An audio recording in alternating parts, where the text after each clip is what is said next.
Assalamualaikum warahmatullahi wabarakatuh.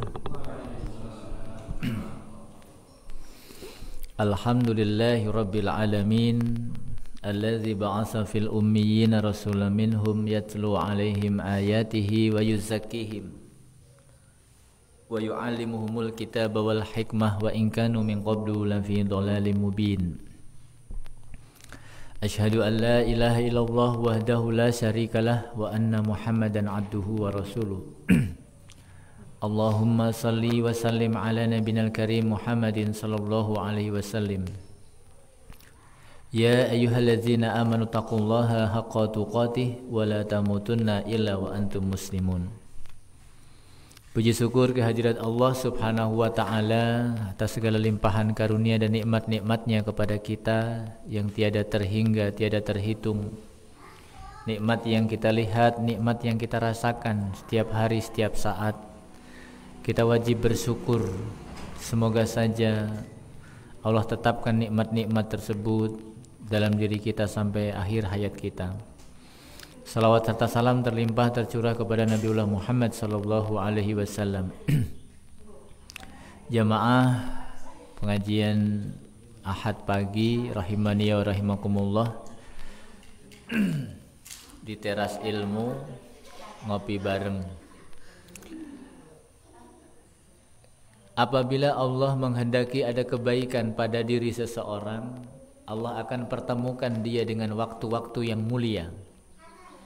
Digiring kepada tempat-tempat yang mulia dan akan dikumpulkan bersama insya Allah orang yang sama-sama berjuang ingin mulia. Keberadaan kita di bulan ini, yakni bulan Rajab 1444 Hijriah, di mana bulan Rajab merupakan salah satu di antara 4 bulan haram, Zulqaidah, Zulhijjah, Muharram dan Rajab. Kita sangat bersyukur karena apa? Segala amal-amal yang dilakukan oleh seorang hamba pada bulan-bulan haram, Allah akan lipat gandakan pahalanya, kebaikannya karena kemuliaan bulan haram tersebut. Begitu pula orang-orang yang menciderai kesucian bulan haram ini akan Allah berikan balasan juga berlipat-lipat. Akan dicatat sebagai amal-amalan yang berlipat-lipat. Kemuliaan bulan Rajab memiliki histori. Yang pertama, kita sering mendengar doa ketika masuk bulan Rajab, Allahumma barik lana fi Rajaba wa Sa'bana wa balighna Ramadana. Ya Allah, berkahilah aku di bulan Rajab dan Sa'ban dan sampaikanlah aku kepada bulan Ramadan. Tampak dari permohonan atau doa ini bahwa ada kaitannya bulan Rajab dengan bulan setelahnya, yakni Sa'ban dan Ramadan. Meminta keberkahan sekaligus kita mengucapkan selamat datang kepada tamu agung, yakni bulan Ramadan. Bisa kita katakan bahwa Syahrul Rajab ini juga Syahrul Tarhib. Bulan Rajab adalah bulan persiapan untuk menyambut tamu yang akan datang. Tarhib memiliki makna menggelar tikar. Orang Arab itu kalau mau ada tamu, ruangan tamunya itu dibersihkan dari hal-hal yang dimungkinkan akan menghalangi masuknya tamu sebanyak-banyaknya dan oleh-oleh yang dibawa oleh tamu tadi. Kalau ada lemari dipinggirin dulu, kalau ada akuarium dipinggirin dulu biar lapang. Nah, mengosongkan ruang, melapangkan diri, meluaskan hati untuk menyambut bulan suci digambarkan sebagaimana seperti akan menerima tamu. Kalau di Indonesia ya pasang tarup, sewa kursi dan lain sebagainya. Nah, inilah tarhib. Mengapa bulan Rajab dinamakan bulan tarhib? Karena di bulan Sa'ban Rasul sallallahu alaihi wasallam sudah memulai memperbanyak puasa di bulan Sa'ban. Bahkan sebuah riwayat mengatakan tidaklah Nabi Muhammad sallallahu alaihi wasallam memperbanyak puasa di selain bulan Ramadan ya, kecuali di bulan Sa'ban, sangat banyak sekali. Bahkan hampir full. Kemudian beliau di akhir-akhir bulan Sa'ban itu memutus karena apa? Khawatir ada anggapan bahwa bulan Sa'ban itu puasanya nyambung ke Ramadan. Mengapa bulan Ramadan harus disambut? Karena kalau kita lihat amalan-amalan ibadah yang ada di bulan Ramadan ini rata-rata tidak sejalan dengan hawa nafsu manusia. Manusia itu hawa nafsunya kalau siang haus, lapar ya pengen makan, pengen minum. Pagi-pagi enaknya ngopi sambil makan gorengan. Itu kan ngenah pisan itu kan. Nah, nanti di bulan Ramadan ini agak dikendalikan. Apalagi yang punya kebiasaan ngopi ngerokok di pagi hari, ampun dah bulan Ramadan ini. Ini kalau tidak ditarhib secara benar, bukan malah menjadi bulan berkah, nanti malah jadi bulan musibah. Ya. Nah, ini maka perlu persiapan mental, persiapan spiritual. Ya. Kemudian bagi kaum ibu diingatkan kalau yang masih punya hutang puasa di tahun yang lalu segera dibayar. Jangan ngutang di atas utang nanti ya. Sebentar lagi bulan Ramadan tiba, yang masih punya hutang silahkan dicicil. Maksudnya hutang puasa ya Bu ya. Nah, ini masih ada waktu untuk persiapan. Ibadah-ibadah di bulan Ramadan, puasa, sholat tarawih. Nah, ini sholat tarawih setelah buka ini nggak mudah sebenarnya ya.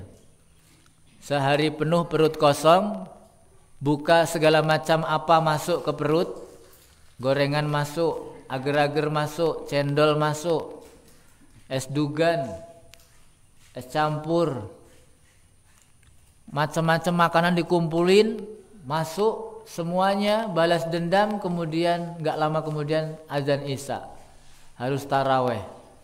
Ini kalau yang saya rasakan mata ngantuk bener ini kalau habis buka itu. Bleret mata itu ya. Udah itu imamnya baca surat An-Naba di rakaat pertama lagi. Nah, rasa-rasanya sholat tarawih ini bukan menjadi sebuah ibadah yang kemudian khusyuk seperti itu. Tapi ya Allah, makanan belum turun, sudah digas tarawih, mana imamnya baca An-Naba lagi, kayak nggak ada surat yang pendek aja. Jadi sholatnya sambil ngerutu. Ya, sambil ngerutu. Ya, kalau disuruh milih An-Naba sama Ina Atoina, milih mana? Ya milih Ina Atoina kan, cepat selesai. Nanti nyambung makan lagi. Nah ini perlu ditarhib, dipersiapkan. Ya, perlu dipersiapkan. Juga persiapan materi, karena Nabi SAW ketika bulan Ramadan tiba, beliau terlihat lebih dermawan. Bahkan dimisalkan seperti angin yang bertiup. Ada nggak angin yang nggak bertiup? Ya, angin itu nggak pernah berhenti bertiup, terus bertiup, kecuali angin dalam balon sama-sama di dalam ban itu kali. Nah, tapi pada dasarnya seperti angin itu maksudnya apa? Terus menerus bergerak. Nah, ini sifat kedermawanan Nabi SAW di bulan Ramadan lebih meningkat lagi. Maka perlu bagi kita untuk siap-siap ya menyisihkan sebagian harta kita untuk sedekah di bulan Ramadan. Karena sedekah di bulan Ramadan ini bisa mendulang pahala puasanya orang-orang yang berpuasa. Nah ini. Jadi nanti lulus bulan Ramadan itu ada orang yang hanya mendapatkan puasanya sendiri. Itu pun kadang-kadang rusak sana sini. Nah, kalau kita sedekah memberikan makan orang yang berpuasa, maka ada kemungkinan besar kita panen pahala puasa orang-orang yang kita sedekahi. Nah, itu di antara fungsi dari bulan Rajab sebagai bulan tarhib. Bismillah.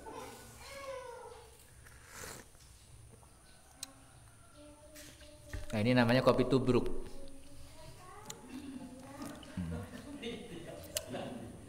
Ini benar-benar ngopi kalau ini.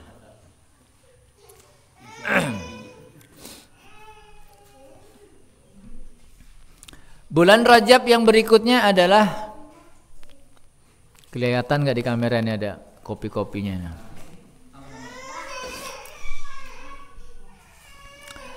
Memiliki story sejarah bahwa dalam bulan Rajab ini pernah terjadi peristiwa besar yang namanya Isra. Kalau Isra itu ada jelas di dalam Al-Quran surat Al-Isra ayat 1. Subhanalladzi asra bi'abdihi laylan minal masjidil harami ilal masjidil aqsal ladzi barakna haulahu linuriyahu min ayatina innahu huwas samiul basir. Ini ayatnya yang menjelaskan tentang Isra Mi'raj. Nah, tapi kalau kata Mi'raj ini sendiri adalah ada surat namanya Al-Ma'arij ya. Ini jamak dari Mi'raj. Tempat-tempat naik. Al-Ma'arij, nah jadi Mi'raj, jadi naik. Jadi kalau Isra itu perjalanan horizontal, kalau Mi'raj itu perjalanan vertikal. Nah, artinya apa? Dari sudut pandang garis vertikal horizontal ini tergambar jelas bagi kita bahwa Islam adalah bukan hanya agama humanisme, bukan hanya agama dunia saja, tetapi agama akhirat, yakni vertikal yang menghubungkan antara seorang hamba dengan Rabb-Nya. Kita bukan hanya dituntut soleh secara spiritual, juga kita dituntut soleh secara sosial. Ibadahnya baik, juga akhlaknya baik. Jangan dipisah. Nah, abdi mah yang penting hatena bager bengges. Nah, ulah gitunya. Jadi ritualnya juga harus bagus, ibadah kesolehan sosialnya juga harus bagus. Ada orang yang bagus ritualnya, akhlaknya enggak bagus. Ada orang yang bagus akhlaknya, tapi ritualnya enggak bagus. Jangan dipisah-pisah begitu, pamali. Ya. Maka harus digabungkan, diikhtiarkan. Yang kedua, Isra Mi'raj mengajarkan kepada kita bagaimana ada dakwah yang mencerahkan. Apa itu dakwah yang mencerahkan? Dari kalimat linuriyahu min ayatina. Kami terangi, kami berikan cahaya di sekitarnya. Dan kita perhatikan, kita lihat sebesar-besar cahaya dalam Islam itu ada dua. Jazakallah. Ini yang namanya pengertian. Kalau udah chemistry mah enak aja. Bismillah.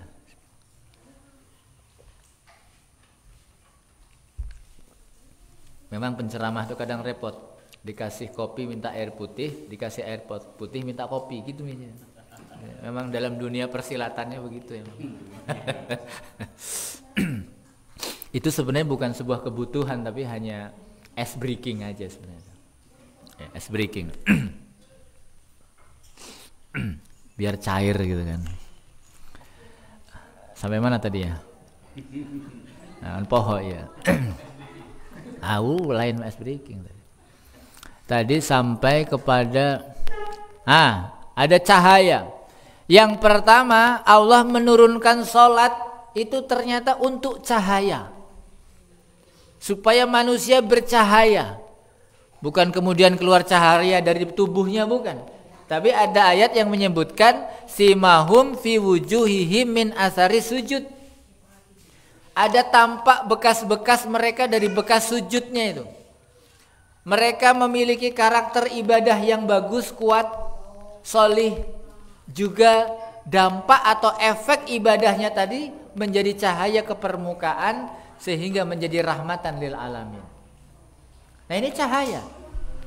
Salat ini akan mempreser manusia agar manusia itu menjadi pribadi-pribadi yang bercahaya. Ya kan? Masa orang salat berbuat maksiat, masa orang sudah salat begini dan begitu. Nah, ini tidak patut. Harapannya dengan setiap hari kita dilatih dengan salat 5 waktu itu kemudian menjadi cahaya. Setelah itu didakwahkan, disebarluaskan sehingga terangnya cahaya ini semakin meluas, semakin melebar. Ya, itulah tujuan rahmatan lil alamin. Ya, Islam membawakan kasih sayang bukan hanya kepada seseorang tetapi kepada alam juga. Hewan, tumbuh-tumbuhan. Nah, ini ya. Ini ada akhlak-akhlak yang dibentuk dari Isra Mi'raj. Saya tadi barusan ceramah di Masjid An-Nur ya, menjelaskan tentang bagaimana Islam itu berlaku kepada hewan dan tumbuh-tumbuhan. Nah, ini cahaya itu menyinari sampai ke tumbuh-tumbuhan dan kehidupan para hewan. Ya. Saya lebih suka menyebut hewan daripada binatang. Ya, ini karena ada cerita dulu tuh. Ada teman yang tanya sama saya, Pak Rohmat, yang dari Bandar Lampung yang pakai baju itu dia dokter binatang ya kan? Bukan dokter binatang Pak, itu dokter hewan. Saya bilang gitu. Oh iya dokter hewan. Beda ya? Atuh beda Pak. Yang nanya sama saya itu Pak namanya Pak Ujang Suparman. Kan manehna teh orang Bandung ya. Ya. Mau ngomong dokter hewan itu keliru dokter binatang. Nah, itu kan kok kedengarannya kok agak nggak enak gitu. Itu dokter binatang ya. Bukan Pak, itu dokter hewan. Atuh bedanya? Beda atuh. Nah, mungkin nanti kita bahas tentang itu di bab yang lain lah ya. Bagaimana terpancarnya kasih sayang orang muslim ini bukan hanya kepada sesama manusia tetapi juga kepada alam semesta dan isinya. Nah, inilah. Kemudian dalam peristiwa Isra Mi'raj itu ada semacam proses fleksibilitasi itu. Apa namanya ini ya? Keluasan dan keluasan. Kita nggak ngebayangin kalau nggak ada proses tawar menawar tentang jumlah waktu sholat. Pertama disyariatkan 50 waktu. Ya kita nggak kober ngapa-ngapain. Ya kan, nggak kober ke ladang, nggak kober ke sawah, nggak bisa bisnis, nggak bisa hidup karena sholat melulu 5 waktu. Ada 50 kali sehari. Nah, ini untung ada rekomendasi dari sahabat Nabi Muhammad di langit, namanya Nabi Musa, saudaranya malah ini ya. Itu untung kepo, maka kepo ini penting juga ya. Ini ada Nabi lewat, Mat kamu dari mana? Dari ngadep Allah. Dikasih apa lu? Perintah sholat. Berapa kali? 50. Saya kasih nasihat kamu ya. Saya juga pernah diutus oleh Allah kepada Bani Israel. Sholat itu meskipun ringan tapi bukan gampang. Kamu minta deh diskon ya sama Allah, minta diskon, menghadap lagi ke Allah. Ya Allah, atas rekomendasi Nabi Musa saya mohon izin minta diskon ya Allah, mohon dikurangi waktunya. Ya sudah 45 gimana? Ya saya coba turun, papasan lagi sama Nabi Musa, dapat diskon berapa lu katanya? Cuman 5 doang. Masih berat, sono ngadep lagi. Bolak-balik cuman turun 5 biji sampai tinggal 5 waktu. Apa kata Nabi Musa? Mat, gue yakin umat lu bakal masih keberatan 5 waktu itu. Ya tapi saya udah malu ge. Masa udah bolak-balik gitu kan, saya udah malu. Ya kan nggak enak. Ya sudahlah, kamu coba aja. Kita akan lihat gimana ekspresi umatmu sholat 5 waktu. Bener ya kayaknya ya. Prediksi Nabi Musa ini kayaknya bener. Sudah ditawarin oleh Nabi sampai 500%. Ditawarkan oleh Nabi, umatnya masih nawar juga. Terbukti sering saya tanya, Bapak Ibu, ada orang yang sholatnya masih bolong-bolong, ketawanya kenceng Pak. Ini kenapa ketawanya kenceng ya? Jangan-jangan ngerasa ini.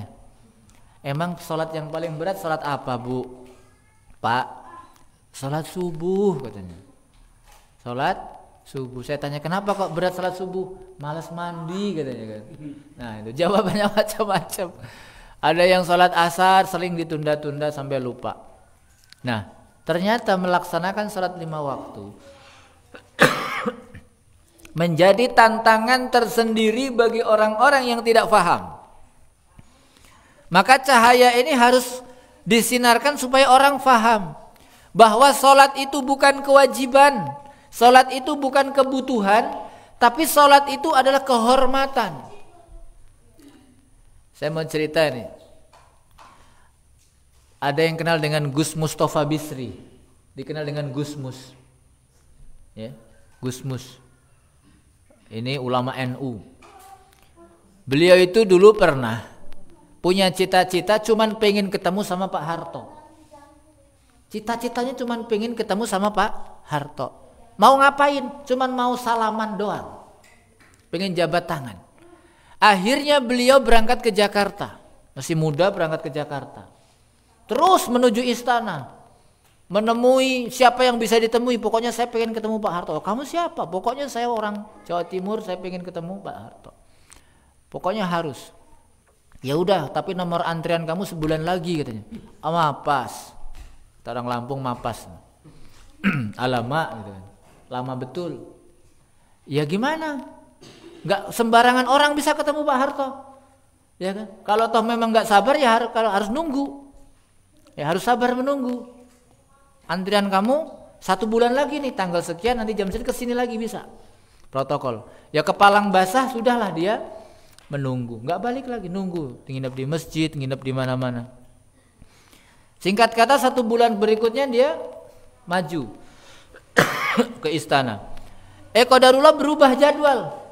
Maaf ini Pak, harus nunggu 15 hari lagi. Sanggup nggak? Kalau nggak sanggup pulang sana, nggak usah sini-sini lagi.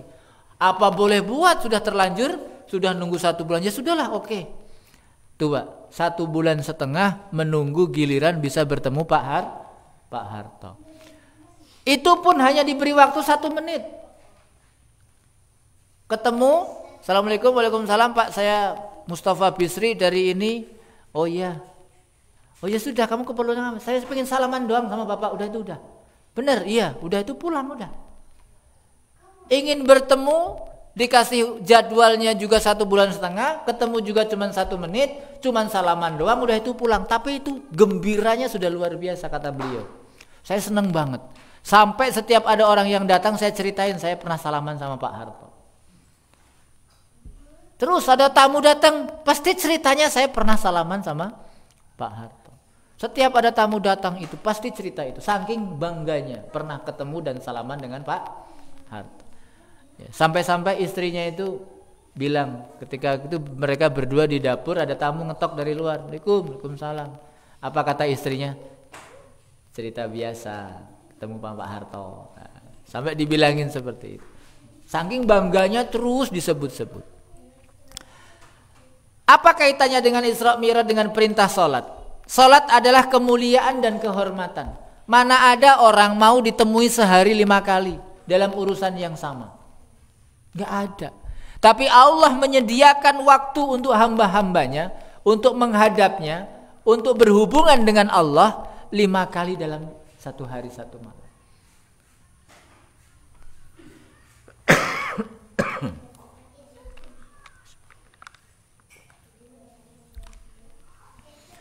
Orang bersedia menunggu 1,5 bulan hanya untuk bertemu 1 menit, cuman salaman doang. Kita sholat 5 waktu, silahkan mau 10 menit, mau 15 menit, mau dilama-lamain silahkan, Allah nggak bosen. Ini kemuliaan. Ini analogi yang disampaikan oleh Gusmus. Maka menjadi penting bagi kita menyadari bagaimana sholat itu adalah kemuliaan, bukan cuma kewajiban. Kalau orang baru tahapan sholat adalah kewajiban, maka kalau asal sudah dilakukan kewajiban, ya sudah gugur kewajiban. Sholat bukan hanya sekedar kebutuhan. Kalau sholat hanya sekedar kebutuhan, nanti sholatnya pas butuh doang. Ya, kalau lagi nggak butuh nggak sholat. Ketika sholat adalah kehormatan, cita-cita, kemuliaan, keinginan tertinggi, maka rangkaian kehidupan kita itu cuman menunggu-nunggu waktu sholat. Ini kita sedang nunggu waktu sholat zuhur. Zuhur selesai kita nunggu sholat asar. Asar selesai nunggu sholat maghrib. Maghrib selesai nunggu sholat isya. Kita tidur nunggu sholat subuh. Dan begitu muternya kayak gitu terus. Artinya apa? Allah memberikan spot-spot atau pos-pos sholat di hari-hari kita itu untuk apa? Ibarat kita berjalan di tol gitu dari Merak sampai ke Palembang, alhamdulillah sudah ada tol ya. Nah, disediakan yang namanya rest area. Untuk apa? Ngisi bensin. Untuk apa? Istirahat. Untuk apa? Segala keperluan di situ. Coba bayang pun kalau nggak ada rest area, libas terus dari Bakauni sampai ke Palembang nggak berhenti. Bisa-bisa berat. Nah ini rusak kehidupan. Untung ada sholat. Jadi sholat itu adalah rem, jangan ngegas terus. Ngegas dari dunia nggak direm. Nanti kayak korum, ya kan? Direm dikit lah sholat, ya kan? Nah sholat ini adalah rem, kendali, rambu-rambu. Nah inilah sholat. Yang kesekian, saya lupa kedua apa ketiga. Kesekian. Allah itu ya Allah ya. Kalau kita lihat, Allah itu ketika memerintahkan makhluknya itu sebenarnya nggak minta pendapat siapapun. Nggak perlu Allah itu rapat, ya kan? Ya Allah loh, nggak perlu. Tapi karena Allah itu adalah Rob, pengajar. Ada murabbi kan, yang ikut membimbing, mengajar kan murabbi. Allah itu Rabbun. Allah mengajarkan kepada manusia bagaimana sikap apa ya? Mungkin saya nggak berlebihan lah kalau mungkin namanya sikap demokratis gitu ya. Sikap demokratis. Kenapa? Allah itu kok menerima usulan dari makhluknya, dari Nabi Musa tadi. Coba ini kita telaah. Allah yang maha itu ya, kok mau menerima usulan apa? Orang yang barangkali derajatnya jauh tidak level, jauh. Maka kita ini sebagai manusia harus belajar dari sifat Allah ini. Apa dalilnya? Fa'ahsin, datang dari saya. Apapun yang dari saya harus dilaksanakan. Gelo meren ya. Allah aja nggak kayak gitu. Allah merintahin Nabi Muhammad 50. Nabi Musa rekomendasi. Coba ditawar, dikasih coba. Dan ketika sudah deal 5 waktu, Allah masih memberikan meskipun ini sudah dikorting sedemikian rupa, pahalanya tetap 50 waktu. Allahu Akbar, Allahu Rahman Ar-Rahim. Maha pengasih, maha penyayang. Mau. Dapat pelajaran luar biasa kita dari sini. Kita emang lebih hebat dari Allah? Kita memang merasa paling benar apa? Bisa jadi pendapat kita itu gak cemerlang bro. Iya. Abu Hanifah, Imam Hanafi itu pernah menerima nasihat dari anak kecil. Waktu itu hujan, namanya anak-anak kan senangnya apa? Hujan-hujanan kan? Raihannya senang bener hujan-hujanan kan? Hujan-hujanan. Imam Hanafi lewat. Nak, hati-hati ya nanti kamu kepleset. Anak tadi bilang, kamu Abu Hanifah ya? Iya. Rupanya Abu Hanifah itu terkenal sampai ke anak-anak. Ya kan? Kayak saya ini terkenal di dunia anak-anak. Utamanya anak kelas 1 SDIT. SDIT. Ya kan? Kamu Abu Hanifah ya? Iya, saya Abu Hanifah. Kamu yang ahli fikih itu kan? Iya, kata orang. Itu jawabannya, iya, kata orang. Kalau begitu, kamu juga harus berhati-hati. Ya kan? Nanti lisanmu tergelincir kepleset. Itu lebih bahaya daripada tubuhku yang kepleset. Dari situ Abu Hanifah mendapatkan pelajaran, ini anak pinter amat.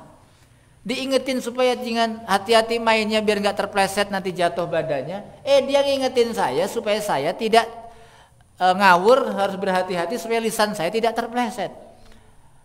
Menangis Abu Hanifah, menerima pendapat ini bocah, bocil lagi, ya kan? Makanya Islam itu kan undur maqala wala tangzur maqala. Perhatikan substansi pembicaraan, jangan perhatikan siapa yang berbicara. Meskipun keluarnya dari pantat ayam, kalau telur diambil kan gitu. Ngerti nggak maksudnya? Ya gitu. Jangan dilihat dari mananya, tapi dilihat apa itu apa. Nah ini, maka akhlak ini terbentuk daripada pembelajaran bagaimana Allah sangat menghargai pendapat manusia. Asal benar, asal logis, demi kebaikan, demi kemaslahatan. Bukannya Allah tidak tahu. Allah Maha tahu, Al-Alimul Al-Hakim, Maha mengetahui, Maha bijaksana. Tapi Allah memekanismekan itu ya, mengkronologikan itu supaya kita belajar, hargai pendapat orang. Kalau kita sedang punya masalah, jangan kita minta pendapat hanya kepada golongan tertentu saja. Lamun abdi mah lamun teu ke Pak Kiai si anu teu lah, atau ke Profesor anu teu, ya kan? Amaneh teh apa? Geus engko teu boga duit, bisa ngebeja doang, ya kan? Bisanya ngomong doang, om do. Jangan, coba kita hargai. Terkadang kalau kita itu punya masalah, coba tanya kepada orang yang jauh derajatnya, mungkin dalam pandangan manusia pendidikannya rendah, bahkan mungkin nggak sekolah.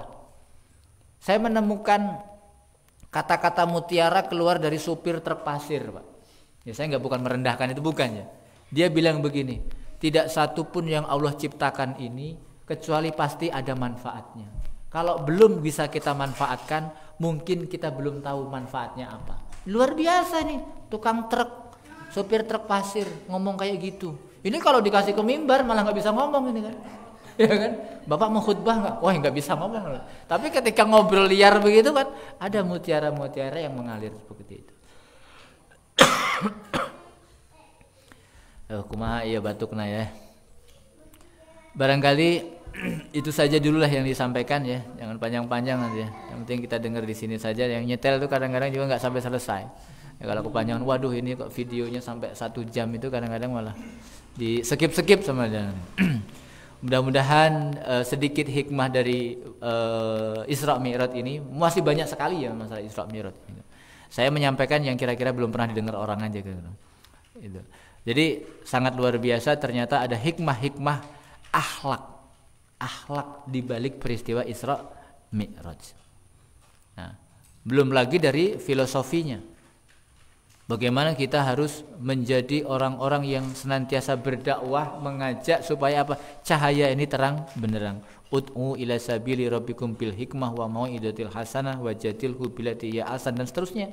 Banyak sekali ayat-ayat yang menunjukkan tentang bagaimana implementasi Isra Mi'raj bukan hanya sekedar catatan sejarah. Saya ulangi, bukan hanya sekedar catatan sejarah yang asik untuk dibaca, tetapi ada hikmah yang bisa kita amalkan di balik peristiwa tersebut. Hadanallahu wa iyyakum ajmain.